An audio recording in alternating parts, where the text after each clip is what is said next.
जय हो शीतला माता की जय हो। 4 देरानियाँ जेठानियाँ हैं। चारों देरानी जेठानी में जो देरानी थी सबसे छोटी, वो बहुत भोली थी और सीधी सादी थी। तो देखिए शीतला माता का दिन आ गया है, शीतला सप्तमी का। तो उस दिन छठ के दिन अपना ठंडा बनाते हैं और सप्तमी के दिन शीतला माता की ठंडा बनाया हुआ उसकी पूजा करके दही चावल की, और उसके बाद में कुछ भी खाते हैं। तो उस दिन कथा वथा कर सुनाते हैं, सब कुछ करते हैं। इस तरह से देखिए छठ का दिन आ गया है माता जी का। और छठ के दिन में जो उनकी जेठानियाँ थी तीनों, तो वो सोचने लगी कि पहले रसोई अपना बना देते हैं, फिर उसके बाद में देरानी को बोलेंगे तो वो अपना अलग से बना देगी। तो उसको देरानी की कुछ भी सुख शांति सहन नहीं होती थी, वो तो बहुत जलती थी देरानी से। तो इसके लिए बोलती है कि माता जी का जो कोप होगा उस देरानी के ऊपर ही होगा। तो उन्होंने देरानी को बोला कि भाई हम लोग पहले रसोई बना देते हैं, उसके बाद में तेरे बारी आ जाएगी, तू बनाना। तो उनके मन में तो कुछ था नहीं, उसको कुछ समझ में आता नहीं था। तो वो बोले ठीक है कोई बात नहीं, पहले आप बना दो भाभी, बाद में हम लोग बना देंगे। इस तरह से देखिए दोपहर के बाद में उन्होंने ठंडा बनाना शुरू कर दिया है। तो धीरे धीरे उन्होंने रसोई बनाते बनाते तीनों ने अपना अलग अलग 12 बजा दिया। रात के 12 बजे तक उन्होंने खाना वाना बना के फिर देरानी को बोला कि अभी तू अपना बना दे। तो देरानी अपना बनाने लगी, तो पूरी रात उसी में ही चली गई। सवेर होने को आई हैं तो माता जी रात को खेलने आए तो उसको देखा तो चूल्हा जल रहा है और खेलते खेलते उनके शरीर में छाले पड़ गए हैं, पूरी गर्मी उनके शरीर में हो गई हैं। तो जैसे जैसे वो अपने शरीर में फोड़ी फोड़ी होने लगी और बहुत कोप करने लगी माता जी, तो वहाँ पे जाके फिर उन्होंने श्राप दे दिया कि जिसने मुझे जलाया है उसका पेट जलेगा। इस तरह से 2-3 बार माता जी ने बोल दिया कि जिसने मुझे जलाया है उसका पेट जलेगा। इस तरह से सुबह उठ के वो थोड़ी देर सोई, 1 आध घंटा, 6 बजे तक खाना बना के, और फिर उठ के देखे तो सब जेठानियाँ तो अपना शीतला सप्तमी की पूजा करने के लिए जा रही हैं और वो अपने बच्चे को उठा रही हैं। तो देखा तो अपना बच्चा तो सोया पड़ा है, वो उठ ही नहीं रहा है। तो उसने बहुत रोई रिकी और चिल्लाया, तो सब इकट्ठा हो गए। तो बोलते उसके लड़के को क्या हो गया, क्या हो गया। अभी राजी खुशी लड़का सोया था और सुबह में देखे तो लड़का तो उठ ही नहीं रहा है, मर गया वो तो। इस तरह से देखिए वो तो बहुत रोने लगी। फिर सबने बोला कि भाई अभी इसको ले जाओ, घाट पे ले जाओ और उसका संस्कार कर दो। तो वो अपने बोलती है कि नहीं, मेरे बच्चे को ऐसा नहीं होना चाहिए कि मैं इसको ले जाने नहीं दूंगी। तो वो जिद पकड़ के बैठ गई। तो उसने ले जाने नहीं दिया और अपने बच्चे को खुद ही उठाकर, छोटा बच्चा था, खुद ही उठाकर और चल पड़ी। चलते चलते रास्ते में कोई भी 2 बैल आ गए।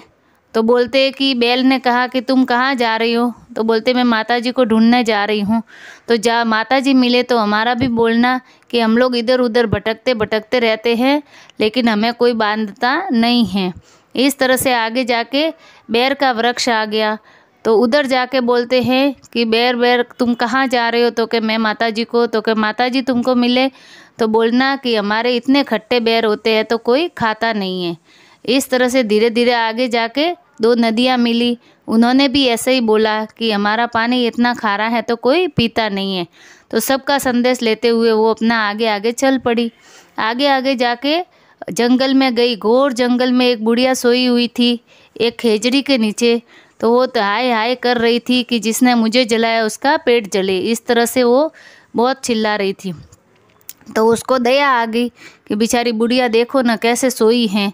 तो धीरे धीरे उसको, लड़के को तो साइड में सुला दिया और बुढ़िया के तेल लगा के सर में धीरे धीरे मालिश करने लगी और अपना दही वही सब साथ में लेके गई थी पूजा का। धीरे धीरे उन्होंने दही से उनके सर में डाला तो ठंडा कर दिया, पाँव में तेल लगा दिया। तो वो तो माता जी तो सोए सोए ऐसे आशीर्वाद देने लगे कि जिसने मुझे ठंडा किया है उसका पेट ठंडा होगा। इस तरह से वो तो आराम से आशीर्वाद दे रहे हैं और उनको तो अच्छा लगा। धीरे धीरे माता जी ने जब आंखें खोली तो देखा तो सामने वही खड़ी थी औरत। तो बोले ये दुष्ट पापी, तू यहाँ पे क्यों आई हैं? तेरे कारण ही मेरा ये सब हुआ है। तो के माता जी आप? तो के हाँ मैं।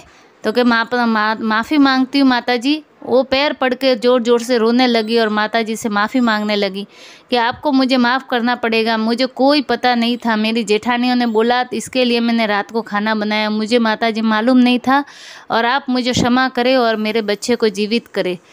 इस तरह से माताजी को दया आ गई कि इसने मुझे ठंडा किया है, आशीर्वाद देती हूँ, भूल से किया हुआ है, इसके लिए मैं तुझे बोलती हूँ तेरा बच्चा जीवित हो जाएगा। जानबूझ के किया हुआ कभी कोई माताजी, कोई भगवान माफ़ नहीं करता है, अनजान में किया हुआ काम सब माफ़ करते।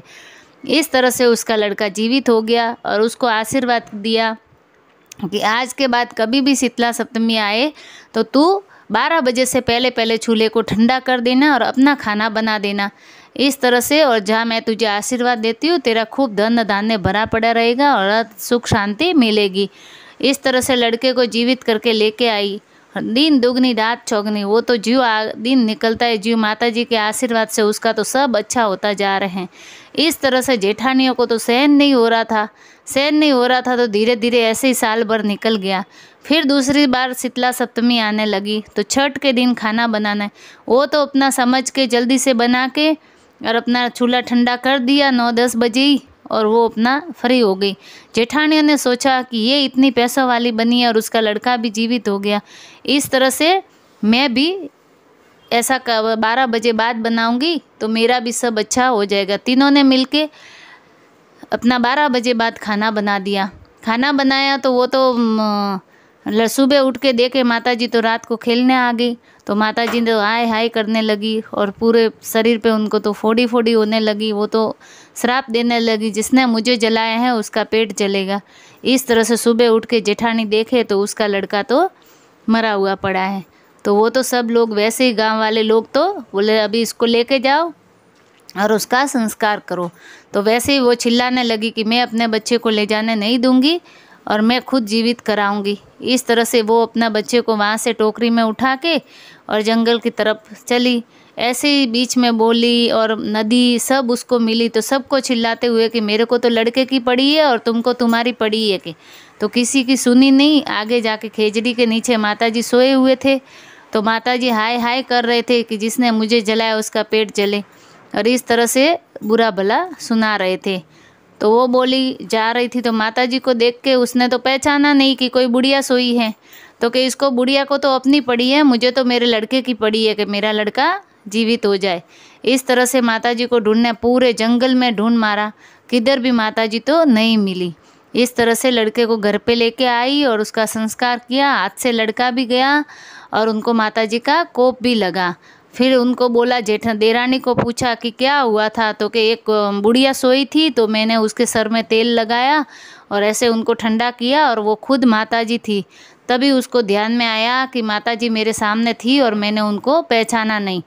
तभी उसने माफ़ी मांगी किया। फिर माताजी बोले कि लड़के को तो अभी जीवित नहीं कर सकते। फिर उन्होंने बोला कभी भी कोई भी छठ के दिन जो खाना बनाए तो सप्तमी के दिन गरम नहीं खाना चाहिए, ठंडा खाओ, जिससे माताजी बहुत खुश होगी। ज़्यादा नहीं खा सको तो एक दिन तो खाना ही चाहिए। इस तरह से शीतला माता का आशीर्वाद देरानी के ऊपर हुआ, वैसे सबके ऊपर रहे और बच्चों के ऊपर हमेशा ठंडी आस रहे। इस तरह से कहानी पूरी होती है। जय शीतला माता की जय।